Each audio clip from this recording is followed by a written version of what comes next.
The wind blew hard across the frozen land of Antarctica. Snow covered most of what lay beneath, but not everything. A team of scientists had come here for one reason: to dig. They were looking for something old, very old. Lisa Martinez was among them. She was an archaeologist who had spent years studying rocks, dirt, and ruins. But this time it wasn't just any ruin they were after. It was something strange, something that did not belong to humans. Months ago, a satellite had picked up odd readings beneath the ice. When the team drilled down, they found stone slabs buried deep below. The slabs were carved with symbols no one recognized.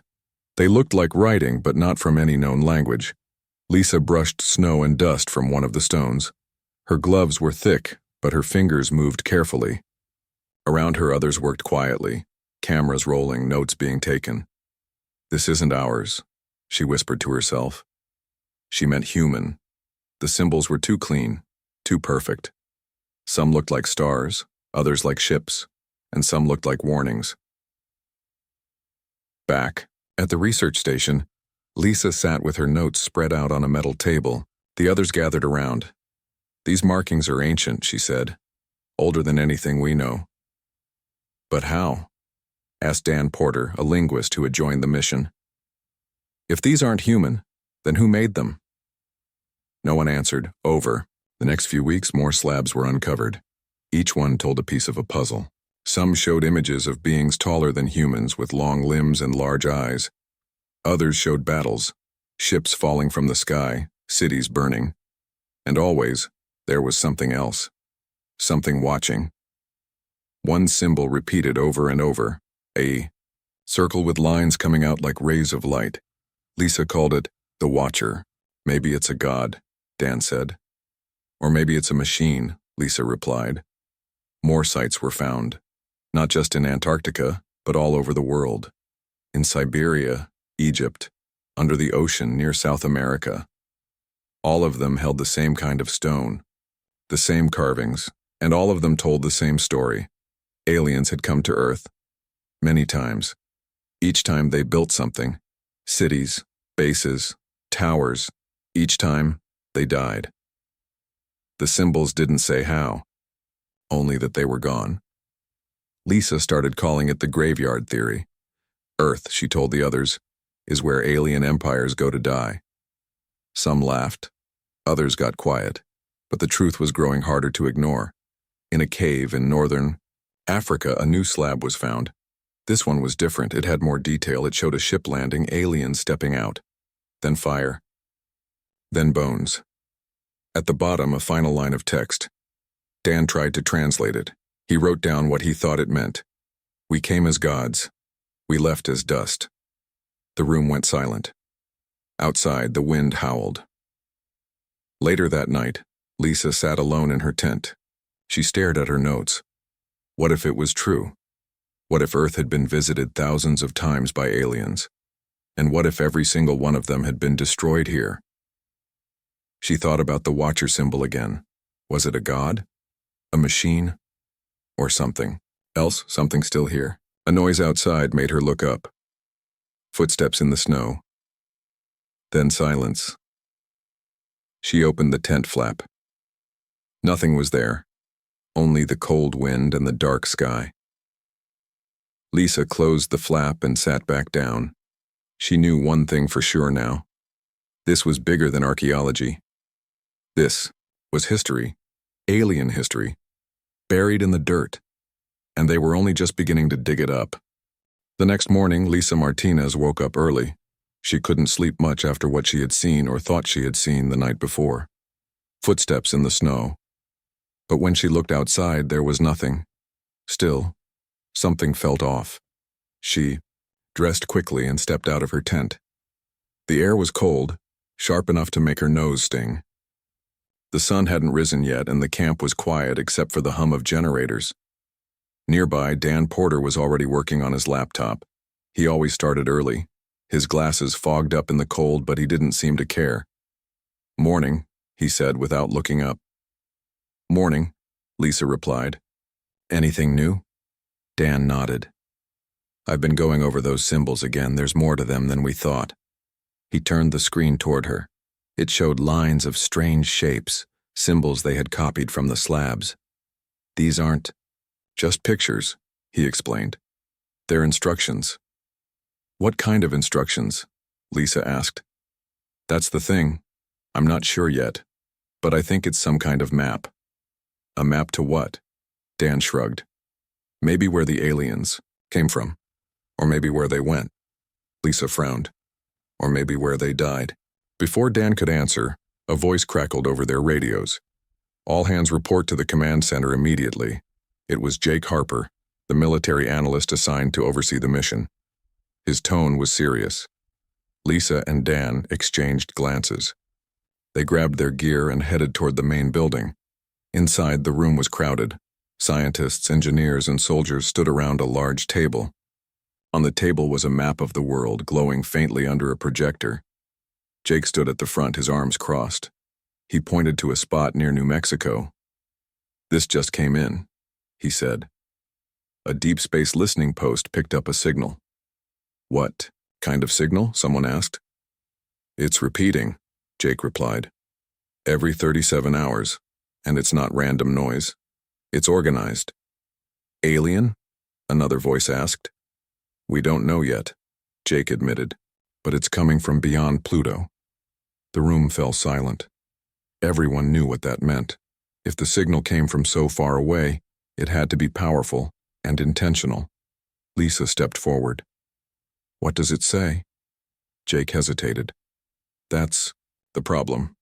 We can't decode it yet, but it contains mathematical patterns too complex to be natural. Dan raised his hand. Can we broadcast a response? Jake shook his head. Not yet. We need to analyze it first.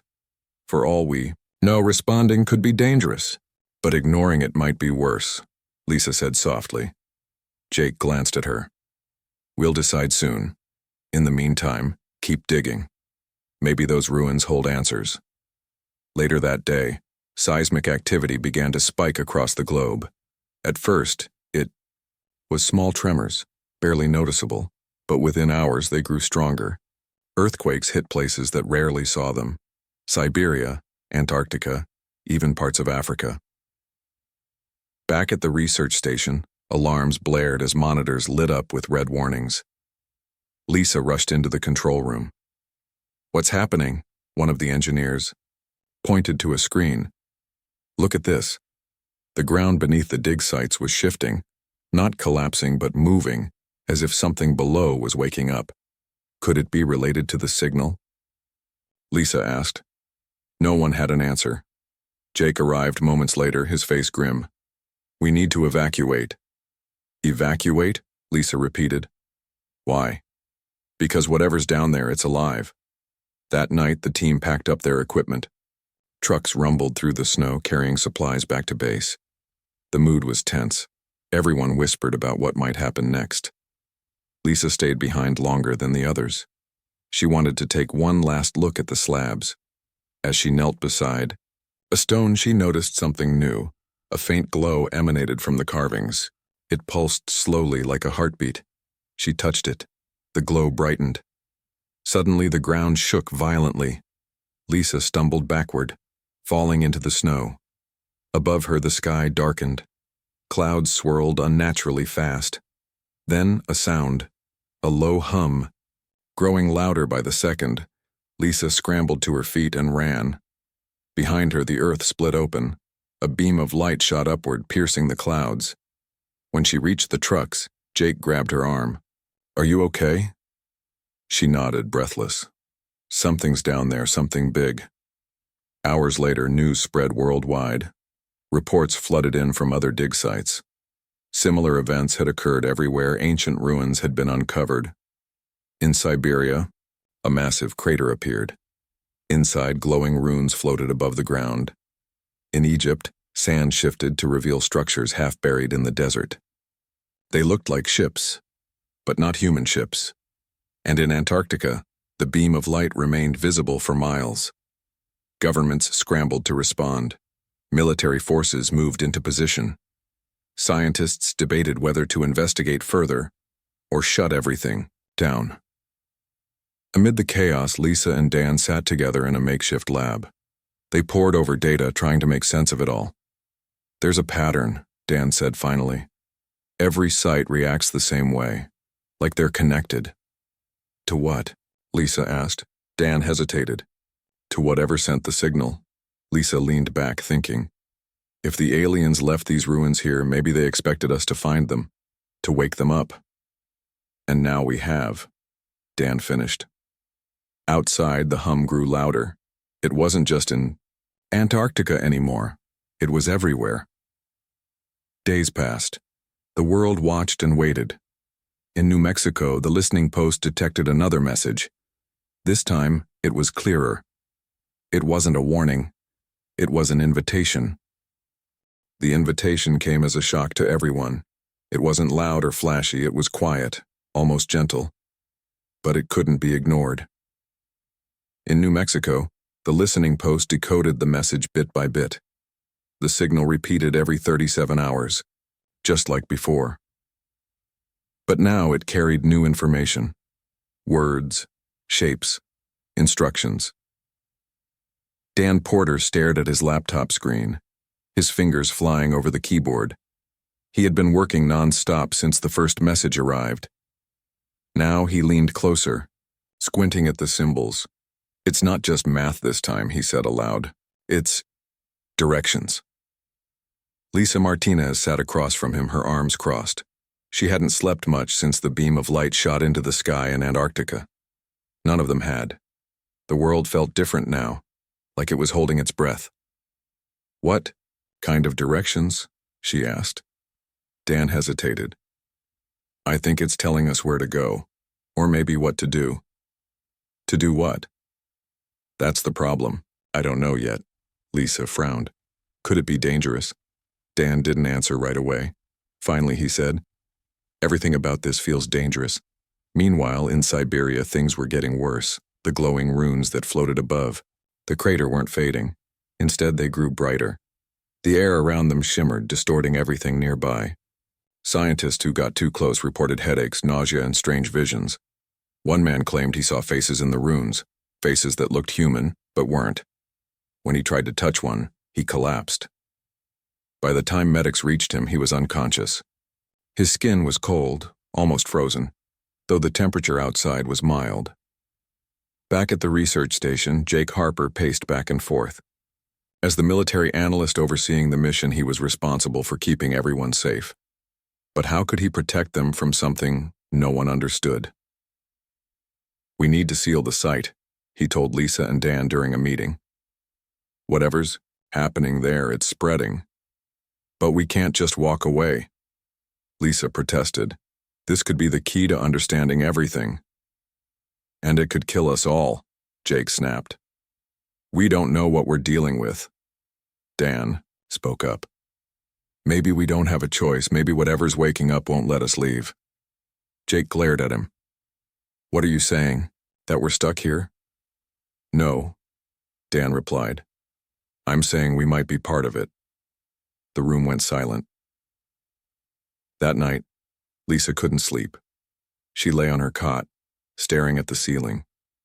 Outside, the hum from the ruins was louder than ever. It vibrated through the walls, making her teeth ache. She thought about the faces the scientist had seen. What if they were real? What if they were watching? Finally, she gave up trying to rest. Grabbing her coat, she stepped outside. The air was freezing, but she barely noticed. Her eyes were drawn to the crater. The runes glowed like fireflies, swirling in patterns she couldn't follow. They seemed alive, moving with purpose. As she stood there, one of the runes detached itself from the others. It drifted toward her, hovering inches from her face. Lisa froze. Her heart pounded in her chest. The rune pulsed once, then split into smaller shapes. They formed letters, not alien ones, but human ones. "You are not alone." She gasped and stumbled backward. The letters vanished instantly. Before she could react, another voice spoke. Not in her ears, but in her mind. "You have awakened us." Lisa turned, looking for the source. There was no one there. "Who's there?" she whispered. "We are the Watchers," We have waited long for this moment. Waited for what? She asked. The voice didn't answer. Instead, images flooded. Her mind. Pictures of ships falling from the sky, cities burning, bones scattered across barren landscapes. And always the same symbol. The circle with lines radiating outward. The Watcher, she murmured. Then the vision ended. The rune returned to the others, leaving her alone in the dark. The next morning, Lisa told Dan and Jake what had happened. At first they didn't believe her. You're saying a floating light talked to you? Jake asked skeptically. It wasn't just light, Lisa insisted. It showed me things about the aliens, about why they came here. And why did they come? Dan asked. They didn't choose Earth, Lisa explained. Something brought them here. Something powerful. Jake frowned. You mean like a trap? Maybe, Lisa admitted. But it's more than that. Whatever it is, it's still here. Still waiting. Dan leaned forward. If it's waiting, then what happens when it gets what it wants? No one had an answer. Later that day, seismic activity increased again. This time, it wasn't limited to the dig sites. Earthquakes struck major cities around the world. Buildings cracked, roads split open, and people panicked. News reports flooded in showing chaos everywhere. Governments declared states of emergency. Military forces mobilized, unsure whether to attack or defend. At the research station, the team gathered to discuss their options. We can't stay here, Jake said firmly. It's too dangerous. But we can't leave either, Lisa argued. Not until we figure out what's going on. Dan nodded. She's right. If we run now, we'll never understand. Jake sighed. Fine. But we need to move fast. Whatever's coming, it's coming soon. That night, the team decided to investigate the crater again. Armed with cameras and sensors, they approached cautiously. As they neared the edge, the runes began to glow brighter. The air crackled with energy. Lisa stepped forward. Let me try talking to it. Are you crazy? Jake hissed. It already knows we're here, Lisa replied. Maybe it'll listen. Before anyone could stop her, she raised her hands and spoke aloud. We're here to learn, she said. Tell us what you want. For a moment, nothing happened. Then the ground trembled.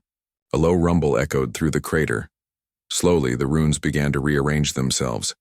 They formed a new pattern. A map. Dan pointed to his laptop. It's showing coordinates. Where? Lisa asked. Dan typed quickly, then looked up.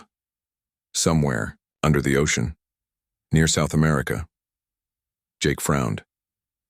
You mean the same place we found those ruins last month? Lisa nodded. It's leading us somewhere. Somewhere important. Jake hesitated. If we follow it, we might not come back.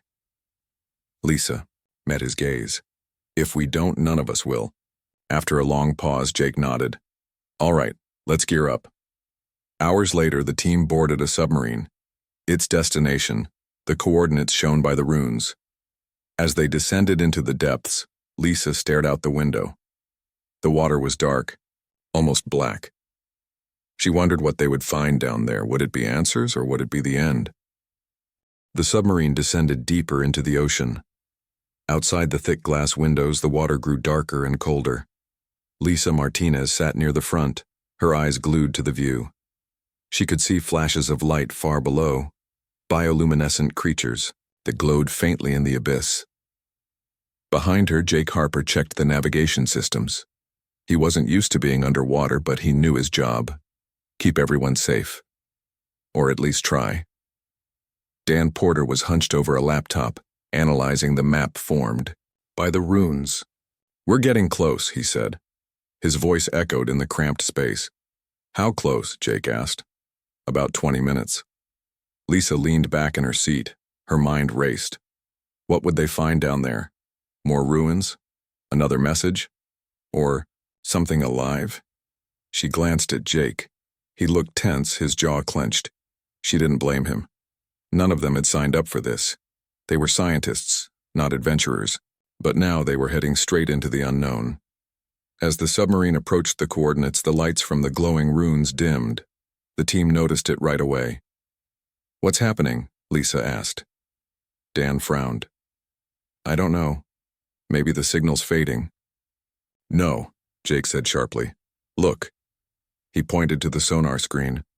A massive shape was rising from the seafloor. It was bigger than anything they had seen before. The submarine slowed to a stop. Everyone stared out the window. At first, it looked like a mountain. But as it came closer, details emerged. It was a structure, a city, buried under layers of coral and sand. Towers jutted upward, their surfaces covered in strange symbols, the same symbols they had found on the slabs. "It's incredible," Dan whispered.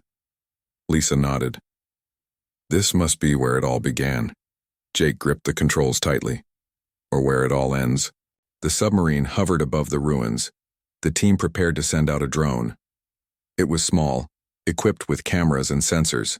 If anything went wrong, they could pull it back quickly. Lisa watched as the drone descended into the darkness. Its lights illuminated the ancient city. Buildings stretched endlessly, their shapes unfamiliar yet oddly beautiful. Some looked like ships, others like temples. All of them were silent. "Do you see that?"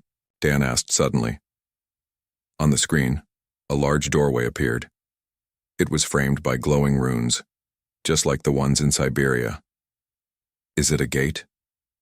Lisa wondered aloud. Before anyone could answer, the drone moved closer. The runes flared brighter, reacting to its presence. Then, without warning, the drone stopped working. Its camera feed cut out. "What happened?" Jake demanded. "I don't know," Dan replied. "It's like something shut it down." Lisa stared at the blank screen. "Whatever's down there, it knows we're here." Back aboard the submarine, the team debated their next move. Jake wanted to leave immediately. "We've done enough," he argued. "We need to report this and let someone else handle it." "But we're already here," Lisa countered. "If we leave now, we'll never understand what's going on." Danny agreed. "She's right, we've come too far to turn back." Jake sighed. "Fine. But if things go sideways, don't say I didn't warn you." They decided to send a second drone, this time with stronger shielding. As it approached the doorway, the runes reacted again. This time they didn't just glow. They pulsed in rhythm like a heartbeat. Then something extraordinary happened. The ground beneath the ruins shifted. Pieces of coral and rock slid away, revealing a hidden chamber. Inside, floating orbs of light hovered silently. They moved slowly, almost gracefully. They looked like spirits, Lisa murmured. "Or machines," Dan suggested. Jake shook his head. "Either way, they're not natural." The orbs began to arrange themselves into patterns. They formed shapes, ships, beings, and symbols. Images flickered across the walls of the chamber, telling a story. Lisa leaned closer to the screen. "This is it," she said. "This is why they came here." The images showed alien civilizations arriving on Earth. Each one built cities, explored the planet, and thrived for a while. But then disaster struck. Fires raged, oceans boiled, and skies turned black. In every case, the aliens vanished, and always the same symbol appeared. The circle with lines radiating outward. "The Watcher," Lisa whispered. Dan nodded. "It's been here the whole time. Watching." Jake frowned. "But watching what?" Lisa thought about the vision she had seen in Siberia. Maybe it's not just watching us, maybe it's waiting. "For what?" Jake asked. Before Lisa could answer, the orbs moved faster. They formed a new image, a massive wave of energy sweeping across the planet. Everything in its path was destroyed. "It's showing us the end," Dan said quietly. Lisa felt a chill run down her spine. Not just the end of the aliens, the end of everything. Suddenly the submarine shook violently. Alarms blared as the crew scrambled to stabilize it. "What's happening?" Jake shouted. Outside, The water churned. Something huge was moving toward them. "It's coming from the ruins," Dan said, pointing to the sonar screen. A shadow loomed in the darkness. It was larger than the city itself. Whatever it was alive. "Get us out of here." Jake yelled. The submarine surged forward, but the shadow followed. It matched their speed effortlessly. Lisa stared out the window, her heart pounding. Through the murky water she could make out a shape, a massive creature, its body covered in glowing runes. "The Watcher," she breathed. The creature slowed, then stopped. For a moment, it simply hovered there, staring at them with unseen eyes. Then it spoke, not with words, but with feelings. Fear, awe, and curiosity flooded Lisa's mind. "You are not ready." The voice was calm, but it carried weight. It felt ancient, older than anything she could imagine. "We didn't mean to disturb you," Lisa said aloud. "We just want to understand." The creature pulsed once, then faded into the darkness. The shaking stopped and the water grew still. Back aboard the submarine, the team sat in silence. No one spoke for a long time. Finally, Jake broke the quiet. "What the hell was that?" Lisa shook her head. "I don't know, but it knows we're here, and it's watching." Dan looked at the sonar screen. The shadow was gone, but the ruins remained, silent, waiting. "We need to tell the world," he said. "This isn't just our problem anymore." Lisa nodded. "But will they believe us?" Jake sighed. "Doesn't matter. They'll have to." As the submarine ascended, Lisa stared out the window. The ocean above was calm, but she knew better. Beneath the surface, something ancient stirred, and it wasn't done watching yet. The submarine broke through the surface of the ocean just as the sun was setting. The sky glowed orange and pink, but no one aboard felt any peace. The encounter with the Watcher had left them shaken. Lisa Martinez stepped out onto the deck, breathing in the salty air. Her hands trembled slightly as she held onto the railing. She could still feel the presence of the creature in her mind, its calm, ancient voice echoing like a distant storm. Jake Harper and Dan Porter joined her moments later. They didn't speak right away. None of them knew what to say. Finally, Jake broke the silence. "We need to report this," Lisa nodded. "But who do we tell? The government? The military?" Dan adjusted his glasses. "It doesn't matter who. Everyone needs to know." Jake frowned. "You think they'll believe us?" "They have to," Lisa said firmly. "After everything we've seen, there's no other choice." Back at the research station, the team gathered their findings. Photos of the ruins, recordings of the runes, and detailed notes filled their laptops. But none of it fully captured what they had experienced. Lisa sat at a table staring at her screen. She replayed the moment when the Watcher spoke to her. Its words lingered. "You are not ready." What did that mean? Ready for what? Dan walked over and placed a hand on her shoulder. "You okay?" She shook her head. "I don't know. I keep thinking about what it said.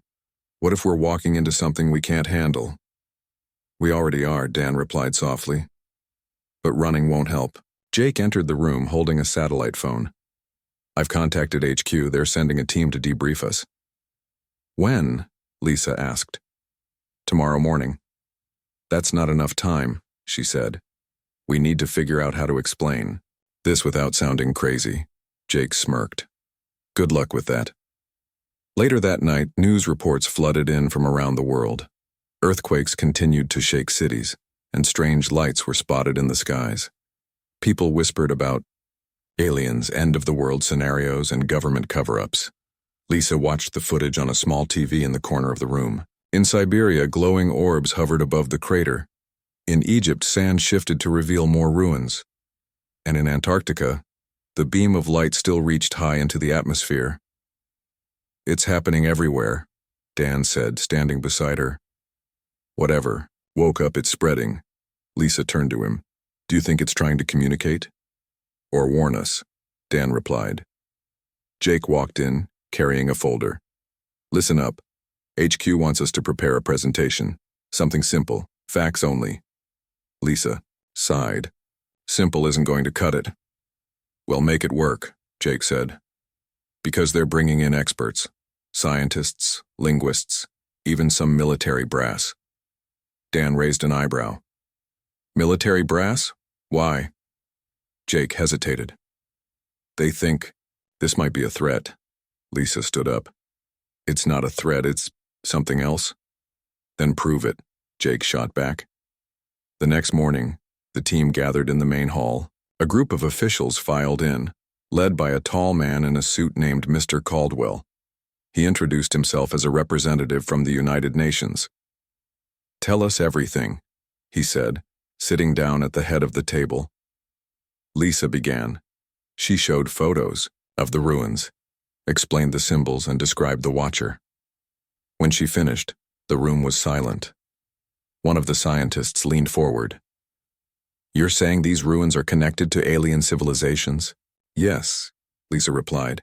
And they all ended here, on Earth. Another expert chimed in. And this Watcher, you believe it's some kind of guardian? I don't know what it is, Lisa admitted. But it's been watching us for a long time. Caldwell nodded slowly. If this is true, then Earth may hold secrets far beyond our understanding. But at what cost? Jake asked. Every civilization that came here was destroyed. The room grew tense. No one wanted to admit it, but Jake was right. Whatever force had wiped out those empires might still be active. That evening, Lisa stayed behind to review the data. She couldn't shake the feeling that they were missing something important, something hidden in the symbols. As she scrolled through the images, one rune caught her eye. It was different from the others, smaller, almost like a footnote. She zoomed in. What is this? She muttered. Dan joined her. What did you find? This symbol, Lisa said, pointing to the screen. It wasn't part of the original map. It appeared after we met the Watcher. Dan studied it closely. It looks like coordinates.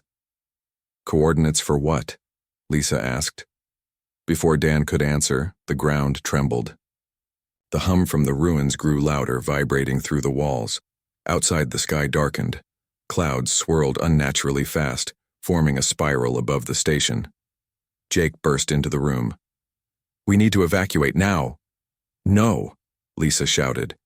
This, is it? It's showing us something. Dan grabbed her arm. Lisa, we can't stay here. Reluctantly, she followed them outside. Trucks roared to life as the team loaded into vehicles. Behind them, the ruins glowed brighter than ever. As they drove away, Lisa looked back. The glow spread outward, consuming the landscape. Then it stopped. The hum faded. The clouds dispersed. Everything went quiet. Hours later, the team regrouped, at a safe distance. They set up camp and waited for dawn. Lisa stared at the horizon, her mind racing. Whatever had happened, it wasn't over. The Watcher had shown them something, a message, a warning, or maybe both. Dan approached her. What now? She took a deep breath. We follow the coordinates. Jake overheard and frowned. Are you serious? After what just happened? We have to, Lisa insisted. It's leading us somewhere important. Dan nodded. She's right. If we don't go, we'll never understand. Jake hesitated. Finally, he sighed. Fine. But if this kills us, I'm blaming you. The next day, the team packed their gear and prepared to leave. Using the new coordinates, they plotted a course to a remote location in the Pacific Ocean. As they boarded a plane, Lisa glanced out the window. The ruins were gone, buried once again beneath the earth. But she knew better. They weren't truly gone. They were waiting. For her, for humanity, for whatever came next. The plane flew low over the Pacific Ocean. Below, waves stretched endlessly, shimmering under the sun. Lisa Martinez sat by the window, her eyes scanning the horizon. She couldn't shake the feeling that they were being watched. Jake Harper paced the cabin, his boots clicking against the metal floor. He didn't like this mission, not one bit. But orders were orders, and now they were heading straight into the unknown. Dan Porter sat across from Lisa, hunched over a laptop. He was analyzing the coordinates again, double-checking every detail. "We're close," he said finally, "about 30 minutes out." Lisa nodded but didn't speak. Her mind raced with questions. What would they find at the new location? Another ruin? Another message? Or something else entirely? Jake stopped pacing and leaned against the wall. "All right, here's the plan. We land, set up a perimeter, and move carefully. No heroics." "Got it?" Everyone nodded. No one argued. They all knew the stakes. As the plane approached the coordinates, the team spotted an island. It wasn't on any map. They had checked. Small and rocky, it rose sharply from the water like a jagged tooth. Pilot circled once before landing on a narrow strip of beach. The engines roared as the plane came to a stop. Lisa stepped out first, her boots sinking into the sand. The air smelled salty and damp. She looked around, searching for signs of life, or anything unusual. "Over there," Dan said, pointing, to a cluster of rocks. Etched into them were familiar symbols, the same runes they had seen before. "This is it," Lisa whispered. "It brought us here." Jake tightened his grip on his rifle. "Stay alert. We don't know what we're dealing with." The team moved inland, following the trail of runes. They led to a cave hidden behind thick vines. Inside, the walls glowed faintly, illuminated by the same energy that pulsed through the ruins. Lisa reached out to touch the glow. It felt warm, almost alive. "Careful," Jake warned. She pulled her hand back. "It's okay. It's not dangerous." "How do you know?" Jake asked. "I can feel it," she replied. "It's, guiding us." Dan nodded. "She's right. Look." He pointed to the ground. The runes formed a path, leading deeper into the cave. The team followed it cautiously. The air grew colder as they ventured further inside. Their footsteps echoed softly against the stone walls. Then, they saw it. At the end of the cave stood a massive structure, a doorway carved into the rock. It was framed by glowing runes, pulsing in rhythm like a heartbeat. "This is it," Danny said. "The final piece." Lisa stepped closer. Her heart pounded in her chest. "What do we do now?" Before anyone could answer, the runes flared brighter. A low hum filled the air, vibrating through the cave. Then the ground shook. The doorway opened. Not physically. It stayed still. But something changed. The air shimmered, distorting everything beyond the frame. "It's a portal," Dan whispered. "Portal to where?" Jake demanded. Lisa stared into the shimmering light. "I think we're about to find out." Without waiting for permission, she stepped through. On the other side, the world was different. The sky was dark, dotted with stars that seemed impossibly close. Below, a vast expanse of floating islands stretched endlessly.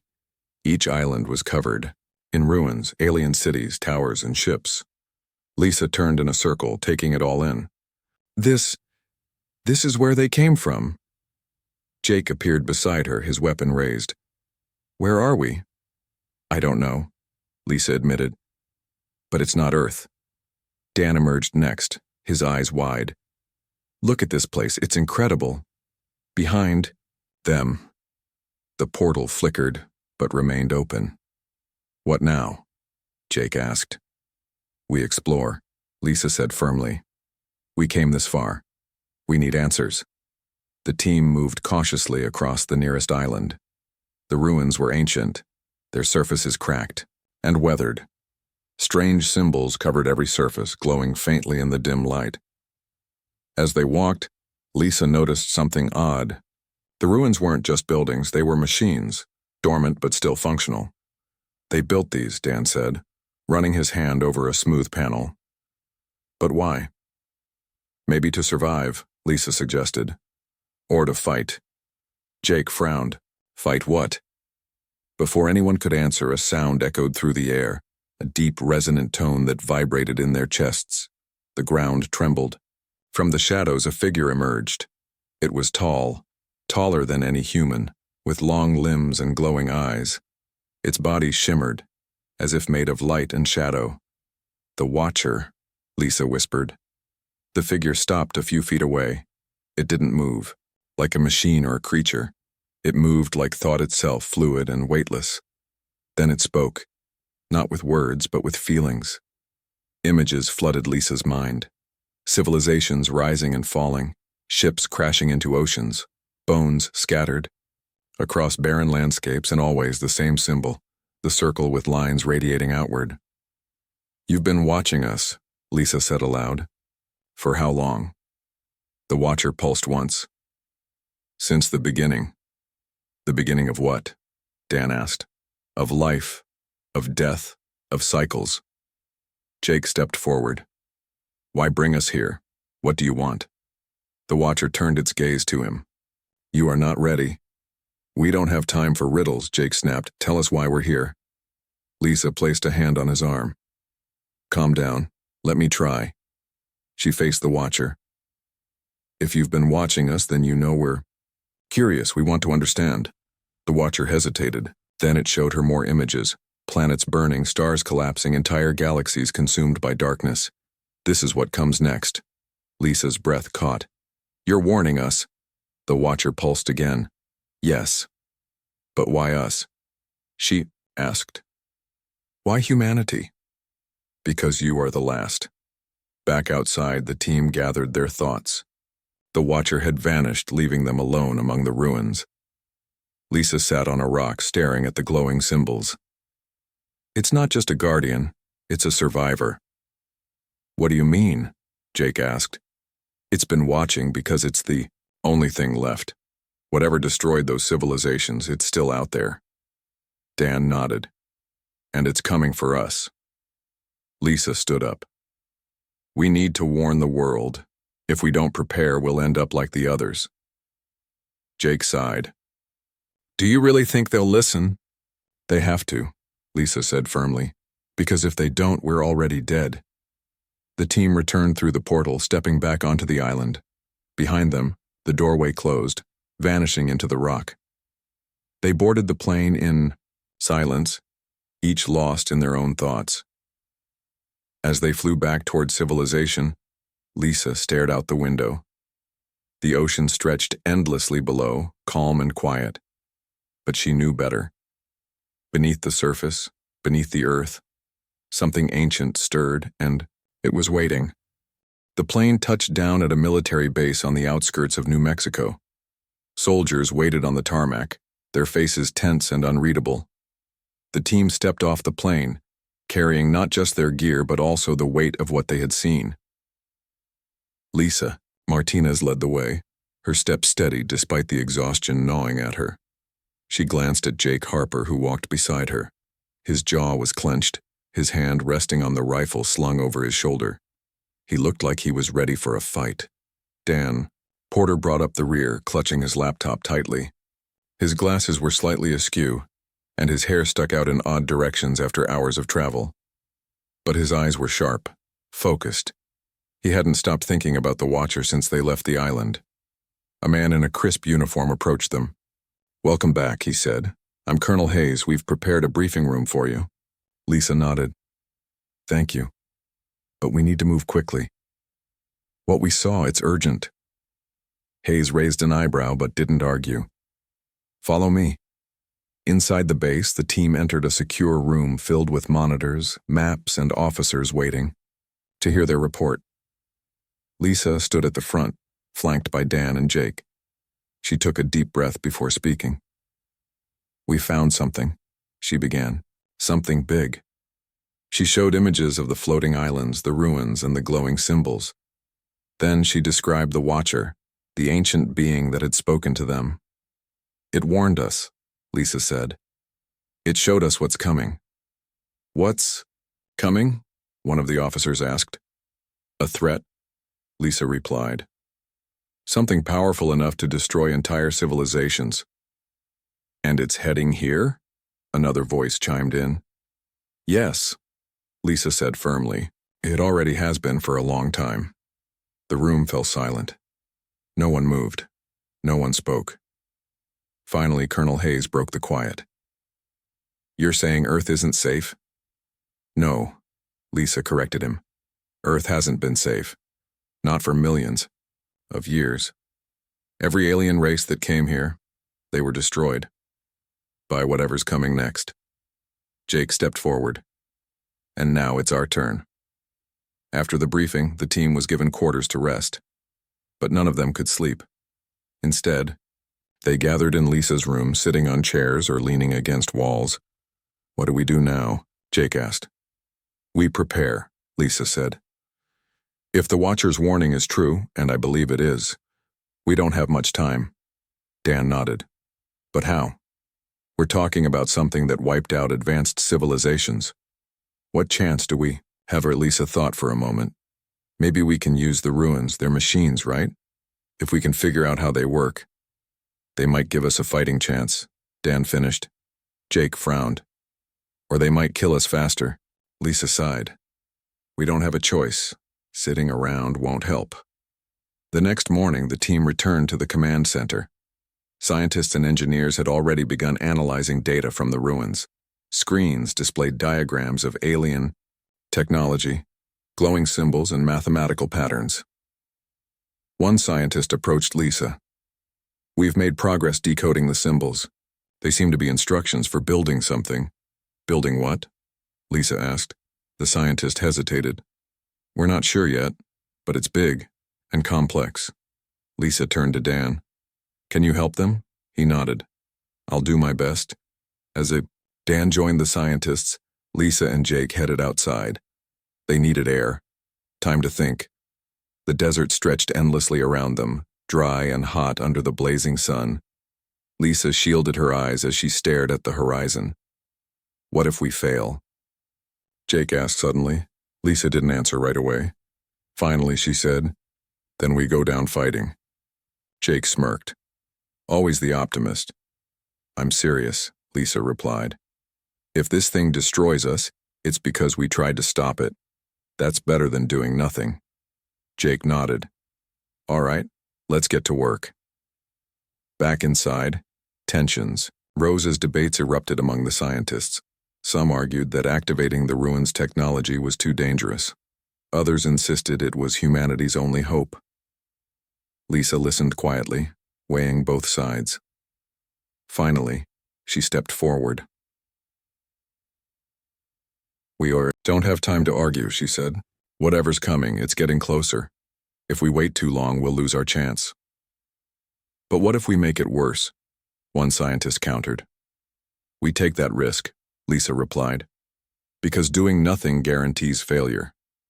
Colonel Hayes watched silently from the corner. After a moment, he spoke. Do it, but keep me updated. Days passed in a blur of activity. Teams worked around the clock, piecing together fragments of alien tech.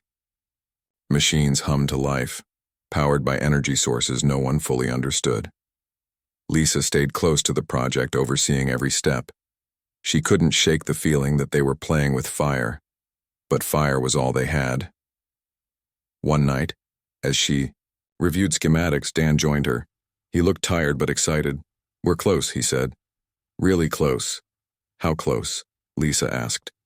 Dan pointed to a diagram on the screen. This part, it's some kind of weapon or maybe a shield, hard to tell. Lisa studied the image. It looked like a massive sphere, covered in glowing runes. Could it protect us? She asked. Maybe, Dan admitted. But it's going to take everything we've got to finish it. Meanwhile, strange events continued worldwide. In Siberia, the glowing orbs multiplied, spreading across the sky. In Egypt, sandstorms revealed more ruins, their symbols pulsing with light. And in Antarctica, the beam of light grew brighter, reaching higher into space. News outlets reported panic in cities. People fled their homes, unsure where to go. Governments scrambled to respond, but no one knew what to do. Lisa watched the reports on a small TV in the corner of the lab. Her heart sank. Humanity was falling apart, even before the real threat arrived. We're running out of time, she muttered. Dan nodded. Let's hope this works. Finally, the machine was ready. It stood in the center of the base, towering over everyone who approached.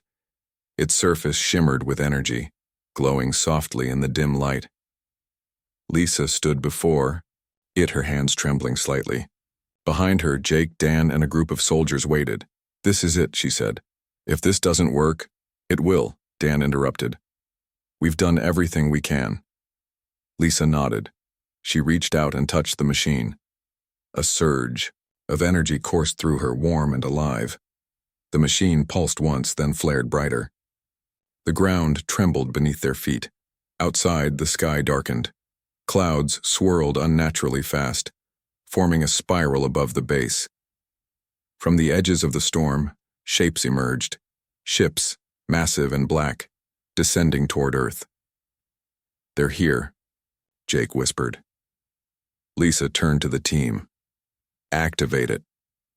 Dan pressed a button on his console. The machine roared to life, its glow intensifying. A barrier of light spread outward, surrounding the base. The ships hovered above, their weapons charging. For a moment, everything froze. Then the attack began. The attack came fast and without warning. Beams of light shot down from the ships, striking the barrier created by the machine. The air crackled with energy as the shield held firm, glowing brighter with each impact. Lisa Martinez stood at the edge of the base, her eyes fixed on the sky. Her heart pounded in her chest, but she didn't move. She couldn't. This was it, the moment they had been preparing for. Behind her, Jake Harper shouted orders to the soldiers. "Hold your positions. Don't let them breach the perimeter." Dan. Porter worked furiously at his console, monitoring the machine's power levels. His fingers flew over the keys, sweat dripping down his face. "It's holding," he said aloud. "But not for long." Lisa turned to him. "How much time do we have?" Dan hesitated. "Minutes, maybe less." Lisa clenched her fists. They had come so far, risked so much. If the shield failed now, everything would be lost. Above them, the ships shifted position. One of them descended lower, hovering directly over the base. Its surface shimmered almost like liquid metal. Then, a voice echoed. Not from speakers, but in their minds. "You resist." "Why?" Lisa froze. The voice was cold, emotionless, yet overwhelming. It felt like a storm raging inside her head. She stepped forward, raising her hands. "We're not afraid of you." The voice paused, then replied. "Fear is irrelevant. Resistance is futile." Lisa shook her head. "No, you don't understand. We're not like the others. We're still here. And soon, you will join them." Before Lisa could respond, the ship fired again. The barrier flared violently, straining under the force of the attack. Cracks began to form, spreading across its surface. Jake ran up beside her. "We need to pull back now." "No," Lisa shouted. "If we run, it's over. We stay." Jake hesitated, then nodded. "All right, what do we do?" Lisa thought quickly. "The machine, it's powered by the ruins. If we can channel more energy into it." Dan caught her meaning. "I'll reroute the power, but I'll need time." "You don't have much," Jake warned. Lisa faced the ship again. "Then distract them." As Dan worked on the machine, Lisa and Jake led a small team toward the edge of the base. Their goal was simple: draw the ship's attention away from Scout, the shield. They fired flares into the air, bright bursts of light that lit up the dark sky. The ships responded instantly, turning their weapons toward the team. "This is insane," Jake muttered as they dove for cover. "It's working," Lisa replied. "Keep going." More beams rained down, narrowly missing them as they moved. The ground exploded around them, sending dirt and debris flying. But they kept firing flares, keeping the ships focused on them. Back at the machine, Dan struggled to stabilize the power flow. The console beeped frantically, warning of overload. He ignored it, pushing the system to its limits. "Come on," he whispered. "Just a little more." The barrier flickered, its glow dimming dangerously. Above, the ships prepared for another attack. Suddenly, the machine pulsed once, then surged with energy. The barrier flared back to life, stronger than before. Dan let out a breath he didn't realize he'd been holding. Got it. At the edge of the base, Lisa noticed the change immediately. The shield was holding steady, even as the ships continued to fire. They did it, Jake said, relief in his voice. But Lisa wasn't celebrating yet. She stared at the largest ship, the one that had spoken to them. Something about it felt wrong. It's not over, she said softly. As if hearing her, the ship descended even lower. A beam of light shot down, striking the ground near the machine. The earth trembled as a figure emerged. A tall, shadowy being made of dark energy. It moved slowly, deliberately, until it stood just outside the barrier. Lisa approached cautiously. Who are you? The being tilted its head, studying her. I am the Endmaker. The Endmaker? Lisa repeated. What does that mean? I bring balance. I cleanse. I destroy. Lisa frowned. Why? Why destroy us? Because you are flawed, like all who came before you. We're not perfect, Lisa admitted, but we're trying to change. The Endmaker paused. Change is irrelevant. The cycle must continue. Lisa shook her head. No, there has to be another way. The Endmaker raised a hand, pointing at the machine. Your creation defies me. It cannot stand. Before Lisa could react, the being unleashed a wave of energy. The barrier cracked, then shattered completely. The team scrambled for cover as the ships resumed their attack. Explosions rocked the base, throwing everyone to the ground. Lisa stumbled to her feet, coughing through the smoke. The Endmaker loomed closer, its presence suffocating. What do we do now? Jake shouted. Lisa looked at the machine. It was damaged, but still active. An idea formed in her mind. We fight back, she said. How? Jake asked. With the Watcher. Lisa ran to the machine, pressing her hands against its surface. She closed her eyes, focusing on the memory of the Watcher, the ancient being that had guided them. Help us, she whispered. Please. For a moment, nothing happened. Then the machine pulsed once, twice. A low hum filled the air, growing louder with each second. Above, the ship stopped firing. The Endmaker turned, its glowing eyes narrowing. You call for aid? It is futile. But Lisa didn't back down. You've watched us. You've waited. Now is the time to act. The machine flared brightly, its energy reaching outward. From the horizon, a familiar shape appeared. A massive creature made of light and shadow. The Watcher had returned. The Endmaker faced the Watcher, its stance tense. You interfere. Why? The Watcher pulsed calmly. To preserve. To protect. Protection is weakness, the Endmaker replied. Destruction is emptiness. The two beings stared at each other, locked in a silent battle of wills. Around them, the air shimmered, distorting everything. Finally, the Endmaker spoke. You choose to stand against me? The Watcher glowed brighter. Yes. With a roar, the Endmaker launched an attack. The Watcher countered, creating a barrier of light. The two forces clashed, shaking the ground beneath their feet. Lisa watched, her heart racing. She didn't know which side would win or if either could truly stop the other. But she knew one thing. Humanity had made its choice. She turned to Jake and Dan. We need to finish this. How? Dan asked. Lisa pointed to the machine. Together. The Sir. Team gathered around the machine, placing their hands on its surface. As one, they focused on the energy flowing through it, channeling everything they had left into the Watcher. The machine surged with power, its glow intensifying until it blinded everyone nearby. When the light faded, the Endmaker was gone. The ships hovered motionless, then vanished into the sky. The Watcher lingered for a moment longer, its presence calming. Then it too disappeared. The base was quiet. Smoke drifted lazily through the air, and the ground was scarred from the battle. But they were alive. Lisa sank to her knees, tears streaming down her face. We did it. Jake knelt beside her, patting her shoulder. Yeah, we did. Dan smiled weakly. Now what? Lisa looked at the horizon. Now we rebuild.